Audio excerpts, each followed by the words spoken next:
11 days away from the 2025 NFL draft. Who better to bring on to talk what the Jets should do with the number 7 overall pick than someone who's done a ton of deep dives on many prospects in the first round? That's Jets X Factor's Joe Blewett, who will be joining us here on NY Flight Jets talk all things Jets draft and free agency right here, right now, all coming up here on this Sunday morning. Let's do it. Jets, Jets, let's go. Jets wide receiver Wesley Walker. Wesley, how you doing today? ESPN writer Mr. Rich Cimini, Jets reporter for The Athletic, Mr. Zach Rosenblatt, Hall of Famer and Jets legend Mr. Marty Lyons. Your host, Connor Law. What is going on, everyone? Hello and welcome back here to another edition of NY Flight Jets Talk.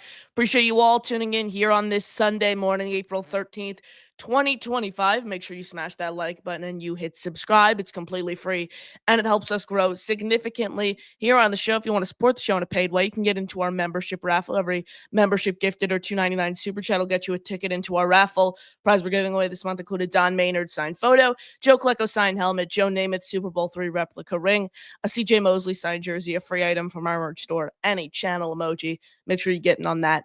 If you haven't already, the more tickets you have, the higher chance you have to win. But let's get right into it. Joining me right now, one of the best film draft guys you'll find in the business, my teammate over at jetsxfactor.com, Joe Blewett, kind enough to grace us with his presence here on the show.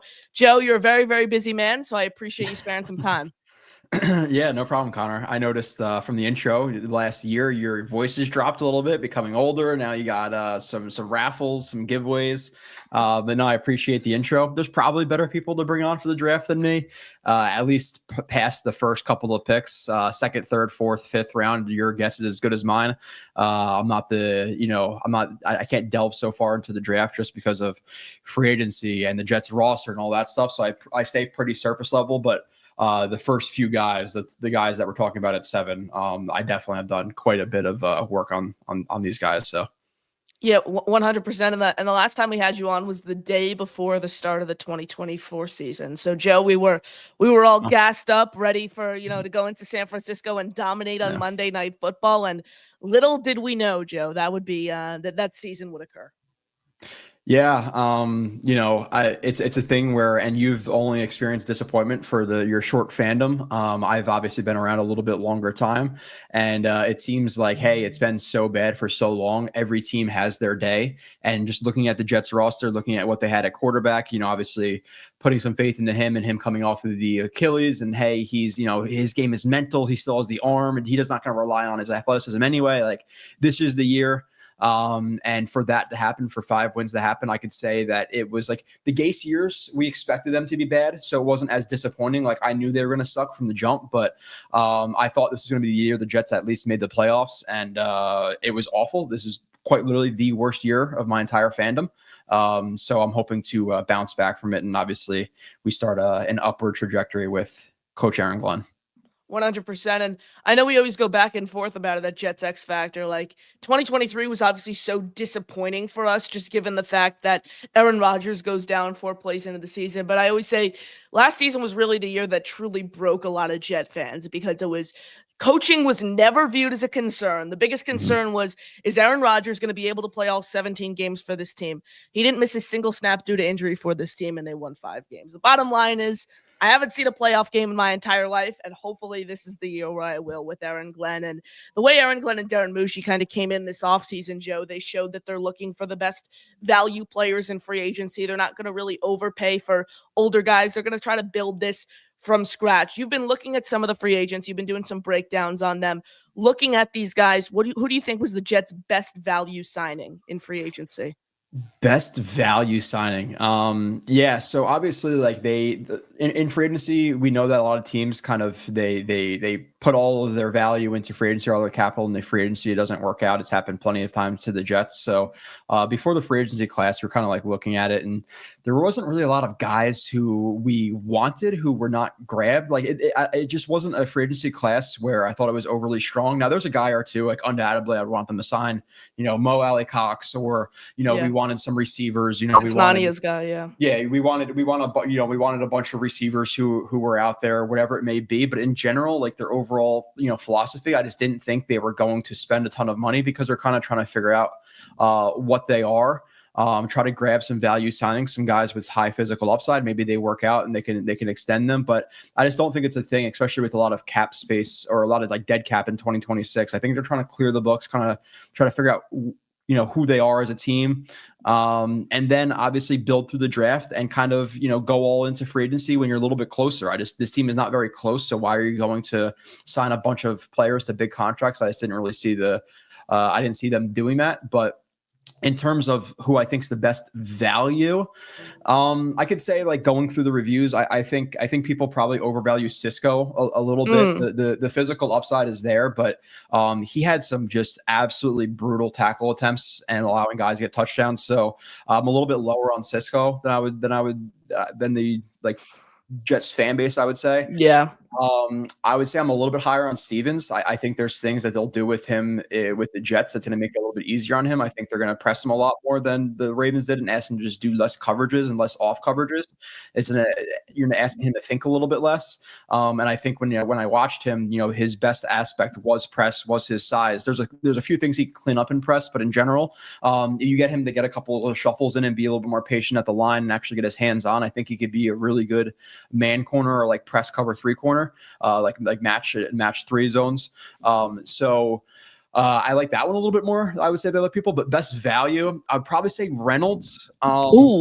Now, what exactly happened with him last year? Just didn't seem like, obviously he transitioned from the Lions to what the first team was the Broncos, and he got traded later in the season. I don't know if it was Broncos first or Broncos last. It was Broncos first, and then he got shot, the whole thing, and he was released, and then he signed with the Jags. I think I remember he tallied 1 catch for 9 yards with the Jaguars. Yeah, like the last 3 weeks. Yeah. So I don't think it's obviously hard to say like what exactly happened. It's not hard to say what happened last year. He went to a new team, obviously didn't fit in there as well. He got shot, he got released, and then he went to he tried to pick up another system midway through the year and wasn't really obviously productive for them. But if Josh Reynolds is anything too close to what he was in 2023, I think he's I don't think he's a great receiver, but I think he's a capable receiver 3. I think on a good team, he's probably a receiver 4. But for this year, do I think he's passable as the Jets receiver 3? Yes. Again, not ideal, but I think he should really be probably a 4 or amazing 5. But watching what I did of him in 2023, I thought he was pretty good vertical threat, tough over the middle, willing blocker, good contested catch guy. He'll go up and get the ball. So in terms of value, I know his contract was only like whatever it was, $2-3 million. I suck with contracts and what they got paid. I just always forget. There's just too many things going on in my head. But for him, the actual value, I think for a receiver 4, getting him for $2-3 million, whatever it was, I think that's probably the best. Yeah, that's probably the best value. Now let's be transparent here. It's not like the Jets made a ton of amazing signings, so it's not like, oh wow, Reynolds out of all these guys they signed, like Cisco, they paid a good amount of money to be a starting free safety. They paid Stevens lower end corner 2 money, and I think that's what he is. I think he's a lower end corner 2 in this league, and I think he has the potential to be better than that in the Jet system. But that's what he was with the Ravens, so I can't really say those guys. And then past that, Smart, Johnson, Noddy, Myers, Cowher. Like I still have to get to some of those guys, but I don't know how much value they necessarily add. So I would say Reynolds, but he's not the hardest pool to come out of to be the top guy. Reynolds, I think it was 1 year, $2.75 million guaranteed, worth up to 5, something of that nature.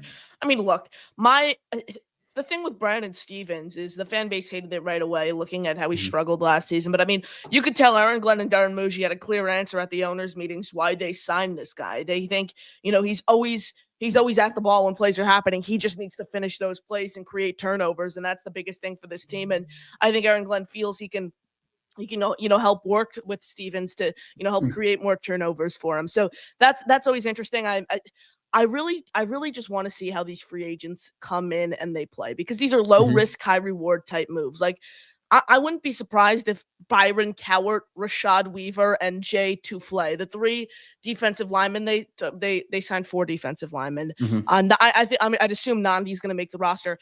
I wouldn't be surprised if all 3 of those guys didn't earn roster spots, whether that's filling a void, the defensive tackle void in the 3rd round of the draft. Alfred Collins from Mhm. Texas is someone I really, really like to plug in next to Quentin Williams. So I think there's a chance some of the free agents this team signed aren't going to be available, aren't going to be on this team's Yeah. roster come Mhm. week 1 of the season, which is, Mhm. a little concerning for me. But at the same time, I think this team isn't in the squeezed Aaron Rodgers win now mode where you got to get all these guys in the building. They're kind of starting from scratch. They want to see what they have year 1, evaluate from there, and build off of year 1, which I think Mhm. is really interesting because, I mean, let's be real, Joe. When has signing big names benefited the Jets in the past 10 years? It hasn't. When has anything benefited the Jets in the last 10 years? That's even a better Yeah. point. But I could see, the last 3 I have up. I still have 5 reviews to finish with those guys, but I could see the last 3 of them that I have up on the docket being guys who don't even make the roster: in Cowart, Tufele, or whatever his name is, and then It's like Weaver. Lucky Foe too. I think Nandi will make the roster, and I think Leonard Taylor's actually make the roster too. I liked his upside as a backup 3 tech rusher, so I think he'll make it, and then obviously Nadi. But you can have another 2 or 3 D tackle, or at least like another 2 D tackles, I think, that can make this roster. I don't think either of them are a lock to be Cowart or Tufele. But yeah, with Stevens, to make another point about him, I think it's a thing where and you watch the film of him in 23 and 24, he played almost there was actually some safety reps in there. I don't think he's going to play safety for the Jets, so he's versatile. You don't He pay a played little safety bit. $36 million. That's the Yeah, biggest no. thing. But again, he has the flexibility to do it. In some just disguised looks, I think he could do it. Maybe a rep every other couple of games, like nothing crazy. He played in the slot a little bit, so he has that versatility. But he mainly played on the right side of the defense, and Sauce is a left side of the defense corner as well. So it leads me to believe that even though they're going to play in man coverage, I think it's going to be a thing where Sauce is still going to lock on the left side, and Stevens is still going to play on the right side, because that's where they both played last year. And Sauce moved around a little bit more last year, and he did struggle a little bit more last year than he did in his first 2 years. And is that the main reason? I'm not sure, but he was moved around just a little bit more than he was in his first 2 years. So did the Jets go back and watch the first 2 years and say, okay, hey, obviously the system's going to be different, but in general, he's more comfortable playing on the left side. Let's go out there, get a long physical corner, low, high upside, but paying low end corner 2 money to Stevens. And we're going to press him. We're going to make it more simple on him. And he plays the right side. So they checked quite a few boxes with Stevens. So I think there's a lot of reasons that people don't love the signing, but in terms of how they look at their defense and how they look at who they want to just pay. And again, take a kind of a swing on a guy who's getting paid. It seems like $12 million is a lot of money, but for a starting level corner, it's really not. But again, it checks a lot of boxes in terms of what he adds to the defense specifically, because of how they want to play Sauce as well. I'm going to move over to the draft. But before we get into the prospects, some sad news. Kyron Lacey, LSU wide receiver who was involved in some, fatal car crash controversy earlier on in the season, someone who's highly touted as an early round pick entering this season, was viewed as a day 3 option after all the controversy, has unfortunately passed away. Cause of death hasn't been confirmed yet, but looking on Twitter, and a lot of people are saying suicide. So prayers up to Kyron Lacey and his family, someone who's viewed as a day 3 talent in this year's draft, went through a lot, spent some jail time, but prayers up to Kyron and his family during this tough time. But Joe, I want to get into some of the prospects you've looked at, preferably Will Campbell, because I know this is someone who's kind of interesting. Where he's going to play at the next level is a massive concern. I know you did a review on Campbell. What did you see in Campbell? Where do you think he's going to play at the next level, and could he be a fit for the Jets? Yeah, he's a guy. I don't think he's like a must at guard. To me, you try him at tackle, and then if he doesn't work out at tackle, you move him to guard, which I think is why he could be a high possibility for the Pats at 4. I could see the Jets skipping on him for Membu though, because he's played the right side, and Membu's more of a tackle only in my mind. So I think if you have some flexibility, you draft Campbell, you attempt to play him at tackle. Again, if he fails, he goes inside and he plays guard, but he has the athleticism to do it. I think the major concern with him is just it's the wingspan. It's not even necessarily the arm length, because the arm length is pretty similar to Membu's and similar to Penei Sewell. And they might have a couple of quarter of inches on them, or a half an inch, or even a full inch. But it's more so the fact that I think his wingspan is like 77 inches and theirs are like 81, 82 or something like that. So they have a good 3, 4, 5 inches on them in wingspan as well, which they're just wider bodies, harder to get by. So the wingspan is going to be a problem for him. But in terms of the athleticism, I think he has the foot speed and all that to play tackle. But there's some issues he has in pass protection. He oversets a ton. His hands punch from wide a ton. Gets his chest controlled way more than I want. He can play a little bit off balance. He can play a little bit high in pass protection. But overall, I think he has the capability to do it. But there's definitely upside to him. Again, the athleticism is really good. He's a pretty solid run blocker. Really good. Really good on combos. Really patient. Getting to the second level on combos. So. There's a lot of upside to Campbell, and I think he's probably one of the higher floor players because of, again, if he fails at one spot, move him to another, and I think he'll be fine. But would he be right for the Jets? Because not only do you have questions about him playing tackle, you also have questions about him moving from the left side to the right side, which for some guys it's this seamless transition and they could do it. Other guys just can't. Like their brain just doesn't work that way. I've been playing left tackle, making the switch to the right side again seems easy. And if we were lining up against him, he would obviously dominate us wherever he moved. But against elite NFL athletes, just a slight tick of like confidence in your punch and stuff can change your entire game. So some guys you could do it and some you can't. And again, it's a question that you really can't even answer. Like I don't like when people are like, oh, I see him being able to move to the right side. Like, yeah, sure, he may be able to, but to say it definitively, I think is quite a reach for anybody unless you've seen them do it. So that's obviously a question with him.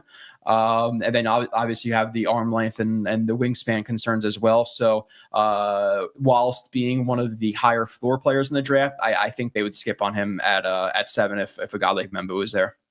Joe, I know you're not too familiar with the day two guys, and you go super, super in depth and all that. I know a lot of players in this year's draft just because I don't go nearly as in depth.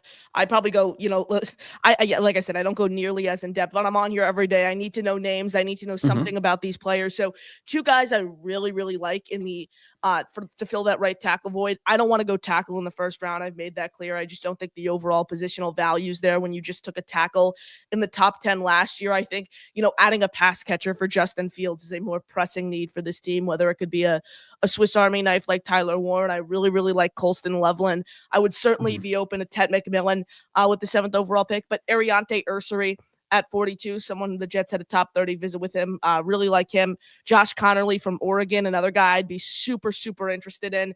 And Ozzie Trapillo is probably my favorite guy, and he would be a 3rd round option for this team from Boston College. 6'8", 309 pounds, I think is where he stands. Comes from a run-heavy scheme at Boston College. Someone I think who you can plug and play. I think his floor at the NFL level is really being a swing tackle. So I would love to roll the dice on Ozzie in the 3rd round, but hey, I do think the pick is going to be Membu. I think right now, I'd say it's probably 51% Membu, 49 Warren. I just really think it's going to be that close, and it's going to come down to Armand Membu being the pick. But let's roll through the chat. You got any questions for us? Throw them in there. Prestige Shotgun says, Joe, are some Jet fans over exaggerating how big of a need right tackle is? Seems like fans want alignment every year. There's other places to find starting caliber players. Eventually we have to score points. Over exaggerating the need, I would say, yeah, probably. Now it's never bad to obviously, fill up your entire offensive line with stud players because the trenches are where you win football games. Even in today's age, if you can't control the line of scrimmage, good luck. So it's not a position I'm like, oh, you're throwing too many assets into it. Like if they want to do it, obviously great. I actually, in terms of one of the value signings you asked about before, if Okafor could get back to his Steelers form, he's a lower end right tackle starter, which I think they got him for some decent money. But obviously the whole thing happened with the Pats and him walking out. So what exactly is the mindset? Is he still the player he was 2 years ago? Don't necessarily know. So yeah, I would say overrating it probably, because I think if you have one weak link on your offensive line, there's ways to hide one weak link. There are obviously defensive coordinators are going to be are paid to exploit that, but one, you can get away with it. But in terms of the linemen every year, there's other places to find starting caliber players. How many and I get we're attached to names and all that stuff in these mock drafts and whatever it may be, but in general, typically in NFL drafts, you obviously have quarterbacks, they're valued the highest, and then it's going to be tackles and it's going to be defensive ends, and you don't necessarily find a ton of tackles or defensive ends in the later rounds because they're valued so high. So even if they're not the best player, they'll go high second, late first round. So in my mind and everything I've been hearing about the draft this year, and Connor, you could tell me better because I don't do mock drafts. I don't do any of this stuff in terms of the second, third round, fourth round, all that. It's just kind of what I hear in passing. But everybody they talk about how many tight ends are available in this draft, second, third round, and a lot of tackles. Like if they were good, or if they were good players, they're probably not going to fall to the second round. They probably have some type of fatal flaw that makes them fall, whether it be athleticism, injuries, rawness, whatever it may be. So I'm just not sure how for the Jets who have struggled to find any players past the first round, do you want to try to make them find one of the hardest positions to find in the second, third, fourth round? Like, you have a better chance, in my opinion, with tight ends, with D tackles, with receivers than you do with a right tackle in round 2 or round 3. Because again, those guys go high for a reason. So I'm more of the mindset they should, if they draft a tackle, fine. But with how deep this draft is at tight end, I think you can grab a guy in the second or third round and he can be capable. So I'm open to I'm open to the idea of Warren at 7, but for me, it is a Membu thing just because I have more confidence in them landing a tight end in round 2 or 3. And then for receivers too, like obviously they need some of those, but the NFL draft is always so deep with receivers. This draft's obviously not top heavy with receivers, but just with the way college football is played now and the way that receivers are emphasized, there's 1,000 guys coming out every year. So if you want to add a guy in the second, third round, fine. But I just think the Jets have a higher percentage chance of landing a good right tackle in round 1 than in round 2 or 3. Whereas with tight end, I think they have a better shot in round 2 or 3. So, and with receiver as well. This is my thing with the tight end. Like, ideally, if I were to draft a tight end, I would want to be in like a far trade. I think if you could trade down to the Steelers at 21 and get next year's 1 and get this year's 3 and take Colston Loveland, that's like a dream scenario for me, because you get all those assets and you still land someone who I think is a very, very solid, productive pass catcher in Colston Loveland. I mean, I'll just rattle off some names for you, Joe, here and give some analysis on some of these guys in the later rounds. Harold Fadden Jr. from Bowling Green in the 3rd round is someone I really, really like. Someone who I don't know if you're interested in him just because he's 6'3", 230 pounds. He's just like a big receiver, but you can play him in line, you can play him in the slot, you can play him outside. Broke all the MAC records, all the Bowling Green records for yak, forced missed tackles, everything. I really like him. It's just, it's going to be tough for a tight end to block at 6'3", 230 pounds. That's why I like a guy like Jackson Hawes, who's just going to play smash mouth football for you from Georgia Tech in the 6th round. Someone who's a great blocker for you. Same with Jalen Conyers from Texas Tech. He's going to do the same thing. Great blocking technique, kind of like a Mawali Cox type guy, Joe. He's going to provide you no value as a receiver. He's going to be a great scheme fit. When you want to run 12 personnel, you put that guy in and he's just going to dominate for you. So I think if you can get a guy like Fadden who could be that big wide receiver for you in round 3, and then you get that guy who's just going to be the blocker for you in 12 personnel, I think that'd be a really solid scenario to fill the tight end void. I think they need to. I don't think they have. I don't think Rucker is a tight end 2. I think he's lucky to even be a tight end 3 in this league. I don't think based he's rosterable, honestly. What he's done. Yeah, for a good team. For the Jets, you really only have Rucker and Smart, who I did that review, and that guy is beyond raw, from both aspects. His run blocking is atrocious. A college quarterback, right? Yeah. So he's learning this position. He has a physical upside, but his technique from both run blocking and as a pass catcher are just terrible, to be transparent. So I don't know how great he's going to be. He might be a guy who doesn't even make the roster, but the Jets really don't have a tight end on the roster who's capable. I think he'll be on this role. I think he'll probably be tight end 4 and Rucker will be tight end 3 just because of where they are, but do not buy into the Stone Smart highlight tape of him making 8 catches or whatever it is. He has a lot of work to do. The upside's there again, but with the Jets, the way the Jets are going to run this offense, again, I think it's going to be, I think they're going to take more vertical shots. Obviously, they're going to figure out what Justin Fields is comfortable with in terms of his concepts, and those will be hopefully like his bread and butter, 5-6 concepts that they can run in different ways intermediately. But in general, I think this is going to be a heavy read option, heavy RPO offense, and RPO is going to emphasize the tight end over the middle of the field. And in general, I think it's going to be a lot of like gimmicky stuff, east-west stuff, motions, pick routes, things like that. Just a lot of gimmicky stuff to give Justin Fields easy windows to throw into. I don't think this is not going to be the same offense it was last year, obviously stagnant and just, doing pretty, not basic concepts, but just staying stagnant and running, intermediate concepts, deep concepts. I think this would be a lot more line of scrimmage heavy again, whether it be like RPO, read option, or just a lot of gimmicky type of motions and passes and things like that. So I think tight end's going to be even emphasized more because of how close they're going to be playing it to the chest, close to the line of scrimmage. So they need at least 2. Yeah, for sure. I mean, you look at the tight end room. I've been writing about this, Joe, in a lot of my articles. The tight ends, Neil Johnson, which if you told me he was a fake player, I would probably believe you. Stone Smart, Zach Kuntz, Jeremy Ruckert. Those 4 guys have combined for less than 650 yards throughout the past 3 seasons. And those are the tight ends currently under contract. When in Detroit, Tanner Engstrand used Sam Laporta over 85% of the offensive snaps. This team needs to get a legit tight end in the building. Mm-hmm. Whether it's maybe you wait until round 3 or 4, you get fat, and then maybe you sign a guy like Gerald Everett in free agency. Is he a perfect tight end at this point in his career? Definitely not. Can he provide value as a tight end 2, tight end 3 as a pass catcher? 1,000%. Veteran leader. I would love Gerald Everett in the building for a couple $1 million. I'd 1,000% be on board with that.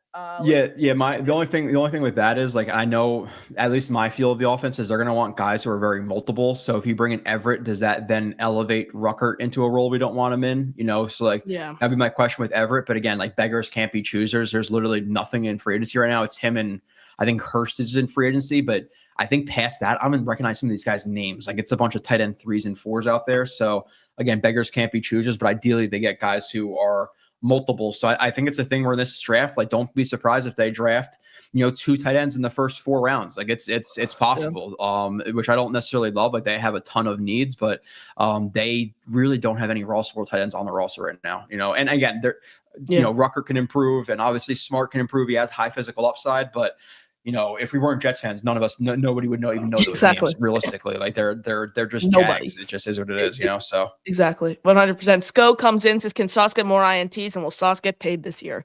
Question for both. Joe, what do you got there? Yeah, so again, I think they're going to be playing differently. This is going to be with Aaron Glenn and with Wilkes. Again, I think they're going to get more 5-man fronts. There's going to be more blitzes. It's not going to be just 4 down, rush 4 guys. They're going to be more multiple, more blitzing, more disguising. I think they're going to play press more, whether that be in cover 1 or that be in like a match 3 where they press. So I think it's going to be a different defense. Now, obviously, more man coverage means less picks, but with the way Jets played Sauce last year, it was a lot of man anyway, whether it be actual like cover 1 or if it's just quarters, and quarters turns into man after 10 yards, and obviously there's different types of quarters, but basically after 10 yards for most quarters concepts, it's going to become man coverage for Sauce. So he's playing in off man basically anyway. But I think the fact that, one, he has to get, he has to just catch the balls that are there. Like, that Vikings drop was gross, but I think that was just chance. He should catch that. But in general, man coverage does not mean interceptions. But with that being said, Sauce doesn't get any. So I think the fact that teams that the Jets are going to blitz more, it'll give him more opportunities to jump balls. So I don't think it's going to be a system where he's ever going to get, obviously this is a high expectation, but he's not going to get 6, 7, 8 picks in a year. But I do think in the system with more blitzing, the ball getting out quicker, he'll be able to take advantage of his length, his athleticism, and I think he'll get his hands on maybe 3-4 balls this year, which would obviously be a huge uptick. But I think the blitzing will help him get some interceptions, even though, again, the man coverage thing is not going to be something that benefits your INT category.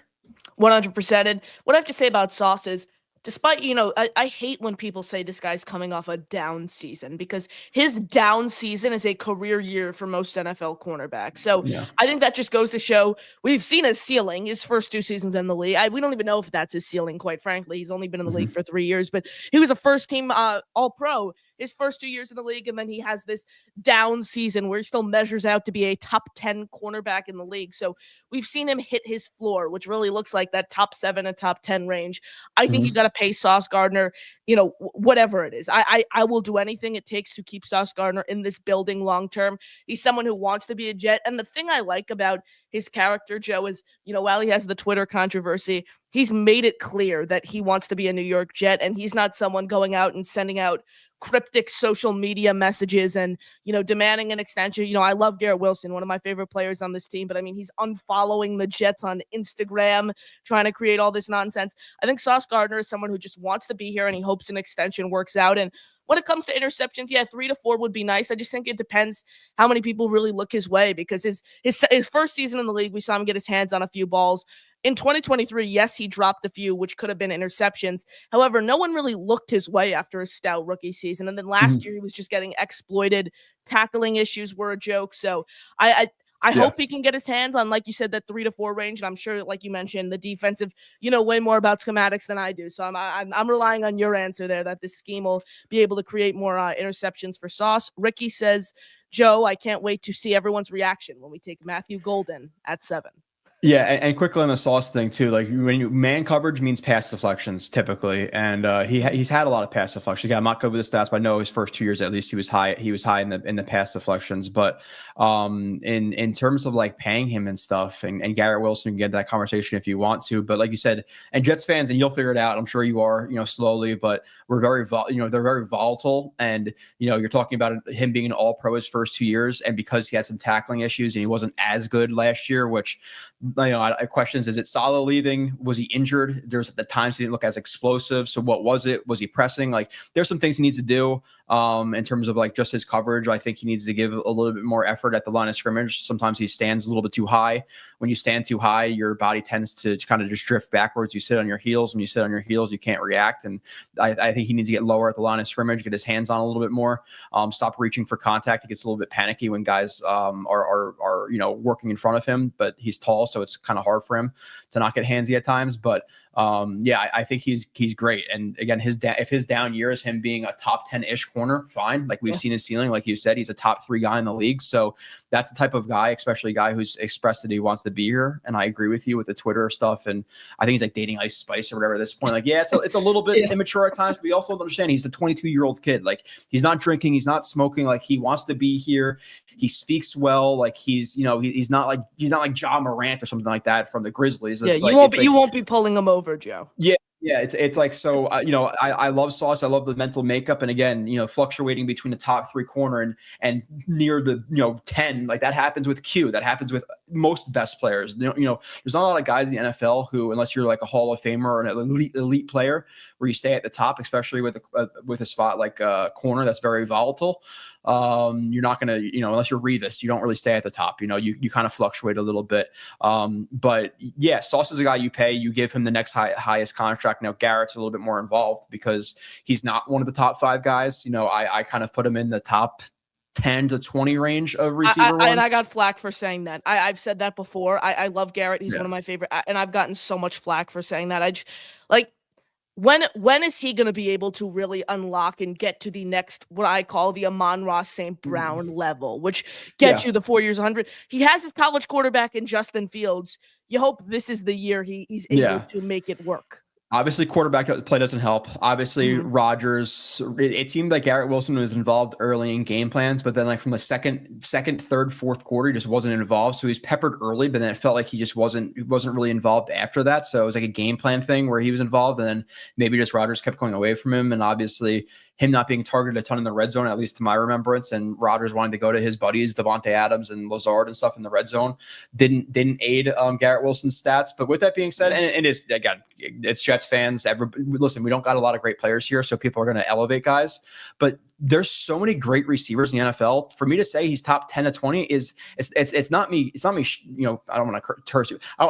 It's not me crapping. That's on him. Fine. It's fine. I was about to drop something else. I'm not sure, but no, it's fine. It's I think he's in that 10 to 20 range, which is fine. And I think he has the capability to be near the top 5. He has the athleticism to do so. But if you look at Garrett Wilson's game, and we're being fair, and I study him every year. I watch every single, snap that he's ever played for the Jets. There's some things he has to work on. He has to work on winning more consistently vertically. He has to work on contested catches. And people will, the Houston Texans game. What are you talking about? That's a great catch. Well, I can show you the Lazard catch. I can show you the Lazard catch against the Bills. Does that mean he has the greatest hands ever now because he had that contested catch in the end? Like, it's about consistency. It's not about one play. It's not about highlights. So he needs to win more consistent vertically. He needs to win contested catches more. He has to stop body catching. He has to stop getting east and west when he's after he catches the ball. He needs to start getting north and south. He had a few drops. He had the drop against the Steelers game because he was body catching it. And then he has to work on his releases. There's some times where he does a little bit too much dancing, and then he gets pressed. He gets squeezed to the sideline. So there's flaws in his game. I don't think he's Justin Jefferson. I don't think he's Jamar Chase. I think he could be sniffing that top 5 at his ceiling, which again it's not me crapping on him. Like, that's a compliment. There are so many good receivers in the NFL. So do I think you pay a guy who's in the 10 to 20 range? I do, because they typically get the next biggest contract. Now obviously with the receivers it's a little bit different because you have like Jamar Chase, who's at like $40 million. So I don't think he'll get that, but $31 million, something like that. I would pay Garrett Wilson because he's a good receiver. He's not getting top of the market dollar because he's not that. He's not Chase or anything like that. So I think he'll get 31, 30, 31, something like that. Maybe 32. I would pay him. The Jets don't have a ton of great players. It's not like we're fighting between signing 7 different guys who are studs. Like, you have Sauce, you have Garrett, you have Q. Like, get those guys taken care of. And obviously there's other guys in the future, but those are your 3 blue chip players. So I still pay him, but the Sauce versus Garrett discourse was wild to me this offseason in terms of Sauce has been top 3 guys first 2 years, again, dropped to the top 10, where Garrett has been in that 10 to 20 range his entire time, which again, there are definitely more there's definitely more good receivers in the NFL than there are corners. So it's easier for Sauce to be at the top. Even though it's harder because there's a reason, because corners it's so friggin' hard to play. And this team hasn't had a good first round receiver in so long. So I think that adds a little fuel to the fire, why fans are like all in on Garrett Wilson. And he's a great player. I just hope he can really, you want to pay him the 4 years, $125 million, $120 million, whatever it is. You want to hope that he can develop into a top 5, top 10 guy in a few years. That's and I see Ricky saying he puts him in the 6 to 8 range, and I think that's fine. I think that's more of what he is, like his ceiling is as a player. But I like in terms of consistency and what he's given, and obviously how do I quantify this? I don't watch every single rep of every single receiver in the NFL, but I'm more in the 10 to 20 range. But I think he has the ceiling, and I think him at his best, and he could be at his best this year. He'll be in that 6 to 8 range. He could be 5. I think he's that good, but he has some inconsistencies again with catching the ball, getting vertical routes, all the stuff I said. Now, I do think part of it is the fact that Rodgers didn't target him in the red zone, would go away from him and for large stretches. I also think part of it is the Jets didn't use him the best too. Like he just ran vertical routes. Exactly. That's not the best part of his game. Garrett Wilson, you want running overs, you want him running slants, you want him running digs, you want him getting the ball in his hands over the middle with some space to work. So they didn't use him the best either. And that's something you have to account for. So I think really, like, gun to my head, he's probably like right now, where do you peg him? Probably more like that 10 to 15 range with the ability to get towards the 6 to 8 range. But I'm not going to put him there now because I think he has to get more consistent while also mentioning the stuff that I acknowledged that made it hard for him. I know we're running a little short here on time, so let's rapid fire through some last few questions here. Let says, Joe, we are over under 5.5 wins, probably because of Fields. What do you think of the current QB depth chart? Yeah. What I think, we've talked about this so much. Obviously it's not inspiring, right?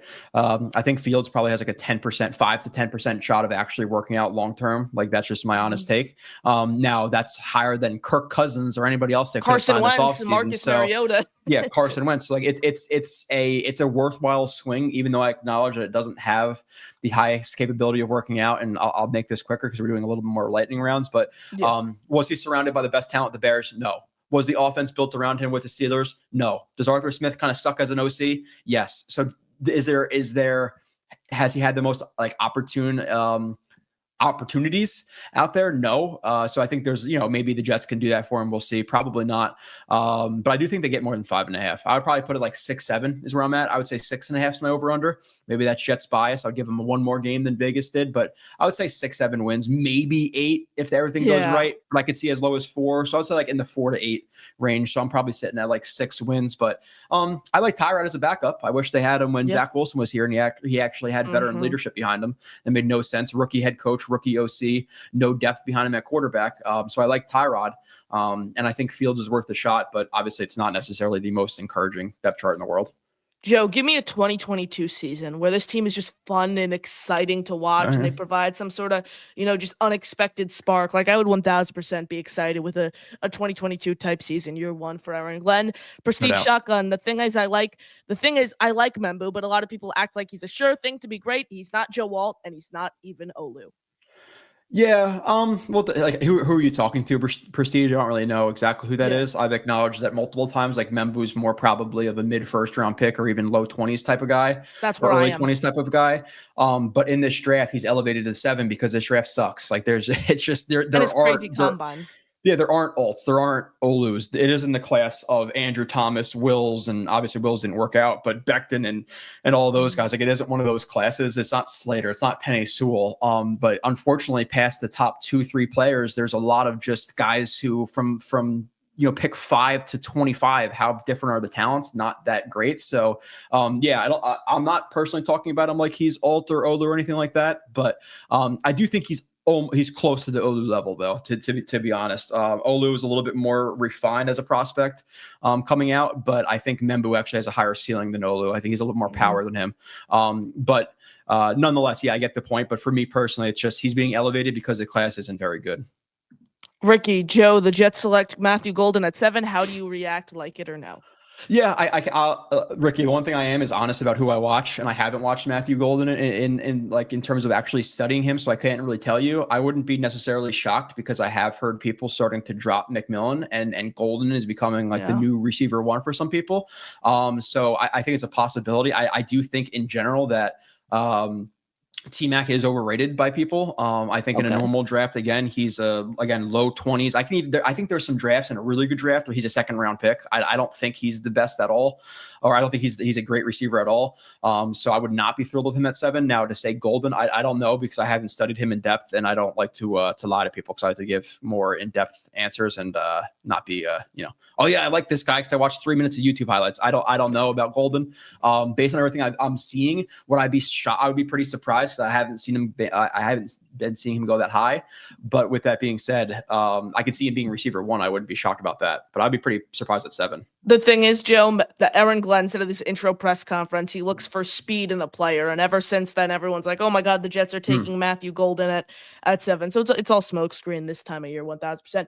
Alan comes in, says, Joe, what worries you about Mason Graham's game? That Ohio State game was so special. Ashton Genty is elite. What RB does he remind you of? I know, Joe, we at Jets X Factor, we talk about the prospects all the time. Your concern with Graham was because of I know we were going back and forth yesterday. You said because of the weight and how he would fit next to Quinn. Am I right there?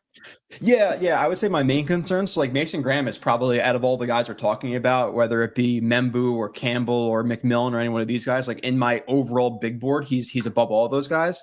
My problem with the Jets is, again, where does he fit? Because you could run some sets with like 2-3 techs and stuff like that, like bear fronts, whatever it may be, but you're only going to see that like 15% of the time, 20% of the time. So the other, 80% of the time, where does he play? Because typically in a 4-3, you're going to have the nose tackle, the 3 tech D tackle, and obviously the 2 5s. And I think the Jets, and I talked about this a little bit. I think that this is just a quick detour, Connor, but I don't know if you've heard me talk about this, but the Jets, I think, are going to run a lot of 5-man fronts and act like a 3-4 in terms of their principles, because the 3-4, you get 5-man fronts, you get a lot of disguising. So I think the Jets, even though they are a 4-3, they're not just going to rush 4 all the time. They're going to want a 5th guy that you don't want on the line of scrimmage. So I do think they're going to add some type of heavier backer who could be that 5th guy on the line of scrimmage. So it's an underrated need for the Jets right now. So I think like there could be a D-end outside backer surprise pick at 7. Who would that be? I don't know.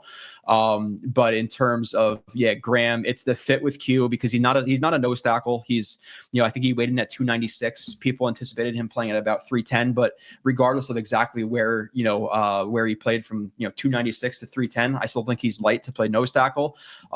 He's good, like soloed, isolated on guys in the run game. But once you start getting combos and stuff, he gets moved quite a bit. And that's what you're going to see as a nose tackle. So I don't love the fit of him there. And I don't think he's loose enough to win as a 5 tech, as a the end. So I think you're kind of square peg round holing it with Mason Graham. And then there's little concerns about him. Obviously, the production was good, but it wasn't great in terms of stacks. Very explosive athlete, very good with his hands, but his hips aren't really super loose. So I'm not sure. And I saw him lose his balance a lot because of that. So do I ever think he's going to be a 10, 11, 12, 13 sack guy consistently, which is obviously hard to do, but I don't think his ceiling is that. I think he's more, maybe 8 to 10, which is great, but I don't think he'll ever be like an absolute superstar. So high floor, a little bit lower of a ceiling, and I just don't think the fit is great. And then in terms of like what running back does he remind you of? Again, it's not a guy I've studied because I just don't think they're gonna get him, but I don't know. Do you have a good comp for Ashton Genty? Not really. I honestly, I think Alan, he's generational though. I suck with player comparisons Same. because I am very nitpicky on players. So if they're a little bit different in terms of their release or their strength or their size or like anything, I tend to just I don't like comparisons. But I think he is elite, and I think he is one of the 3 blue chip players in this draft. And I had this conversation yesterday that I don't think it will happen, but I wouldn't be shocked if the Jets traded Brees and brought in Genty because of how weak this draft class is. And he's a blue chipper, but in terms of who he reminds me of, I don't know. I'll honestly, it'll be like, I can't even tell you, Alan. I would be curious who you think he reminds you of. I haven't studied him like that. I've watched the highlights. Yeah, no one particularly. I mean, he's just the thing is, I really like his small and just compact frame and how he's able, like maybe like a high ceiling guy, maybe. I'll give a former Jet one. Maybe LaDainian Tomlinson or like Marshawn Lynch. That's like his peak, though. Like, Tomlinson. The only thing I'll say is Tomlinson and Lynch are obviously like Tomlinson was more speed, more finesse, and Lynch was just a dude who could bowl you over. So he more like Lynch. Probably more. I would say Lynch, because he looks like he's packed. He's very compact. He's very powerful. Yeah. Small steps, so like maybe a less powerful but more more elusive Lynch. Like I could see that. I think he's faster than Lynch. I think he's more elusive than Lynch. But in terms of Lynch, like you weren't around for Lynch's heyday. Have you seen the play against the Saints with him? Yeah, like he's a monster. So I don't know. He's one of my favorite players. But I think he's more athletic. I think he's faster. So I guess that's an okay one. But again, Alan's is Todd Gurley. Todd Gurley is a little bit taller, a little bit longer strider though for me. But I didn't study Todd Gurley. But for Genty, if they draft him, I'll have a good comparison. But I haven't watched him and actually sat down and done it. I have watched highlight tapes of some of these guys, transparently. But if I watch a highlight tape, I'm not going to say, hey, this is the player, because I can make a good 4-minute clip of pretty much anybody, but like Ruckert and some of those guys. So 100%. Joe, I know you got to run, so I appreciate you hopping on. I'll end with a fun one. Have you looked at any of the 2026 quarterbacks yet? Oh no, absolutely not, okay. Connor. Yeah, no. I just wonder if you knew any names. Do you watch college football in season? I don't. I like my life. I do not want to divorce. If I started watching 2026 quarterback prospects with the amount that's on my plate right now, I don't think I could. I don't think we'd push through. But in terms of the only thing in terms of the class is like you hear and I think it will be better than this year, gun to my head. But like last year, we were hearing about Carson Beck. We were hearing about Drew Allar. We were hearing about all these guys being at the top of the draft. And look what happened. Like there's really nobody at the top that we like. So, it's good now, but will it be good in 6 months from now? I'm not so sure. So we'll see. There's a lot of projections, but a lot of guys fall very quickly. Again, look at Beck. He went back to school because he was going to get drafted in the 5th, 6th round, when if you asked him a year ago, he was going to be a top 10 pick, so all these guys that were hyping, all the stuff that we're hyping up. Yeah. Injuries can happen. Guys can fall off. Guys can want to go back to school. Guys could get caught, I don't know, doing something illegal. Like you have no idea. So I really haven't looked into it. Now, do I think if, gun to my head again, unfortunately, I have a lot of guns in my head right now.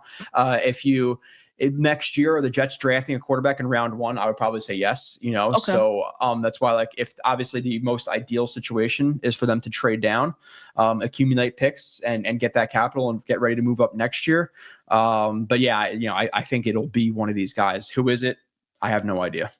Appreciate you tuning in. Smash the like, hit subscribe. Back tonight, Next Gen Jets, 7 p.m. Chris, Jack, and I, so stay tuned for that right here on this channel, 7 p.m. EST. Appreciate your support as always. And Joe, can't thank you enough for sparing some time. Super great to have you back on before the draft. Hopefully we can make something work after the draft, maybe before the season starts in the summer. Look at some of the prospects and just chop it up, talk all things Jets. Super fun chatting with you. As always, you got any final thoughts here before we wrap up the show? Yeah, few weeks to a month after the draft, I should have most of my reviews wrapped up. I typically like to watch like 3 or 4 games of each guy just so I have like a baseline understanding of them so I could talk about them knowledgeably. And then I'll go back and finish the other 8 to 10 games, whatever I do. Sometimes I watch 2 seasons of guys before I do reviews. So those will be out shortly after the draft. A lot of free agent stuff has already come out. A lot of draft stuff has already come out in terms of like full blown reviews, anywhere from 40 minutes to 2 hours on some of these guys. Me just discussing their game and stuff. So look out for that. Joe or B31 on Twitter. Check out the live streams, which are random, but I do think I'm doing a draft stream. So if people want to come for the draft, I'll be cracking a few, throwing a few back and watching the draft with you guys. So catch me on draft night. For sure, Joe. Appreciate you. I'll be at Jake Asman's event in New York City for the draft, so I'll be there. If you're tune into Joe's stream, Jets X Factor, become a jetsxfactor.com member. I think discount code 80 get you a few bucks off when you become a member. My work on JetX is free. I write a lot of news stories, opinionated columns. I've written about 40 articles in April so far. So please check out jetsxfactor.com. I've seen that, Connor. I think once you're back from spring break, your production's gonna drop. I'm back already. I made it through week 1. Yeah, I don't know, dude. Like I see the Slack and you're like, oh, I got 16 articles ready to go. I'm like, Connor, chill out, dude. But no, you've been killing it. So we obviously we love it. I appreciate it. And Joe, if you become a Jet X Factor member, you don't only you can find the review on YouTube, obviously, but you get a whole list of the strengths and weaknesses, and you get a write-up from Joe. So definitely become a Jet X member. Much appreciated. The best Jets content on the internet. So make sure to check us out, jetsxfactor.com. Back tonight, like I said, 7 p.m. EST. But for now, that'll do it for us. He's Joe. I'm Connor, and we're signing off here on NY Flight Jets Talk. JTS, Jets, Jets, Jets.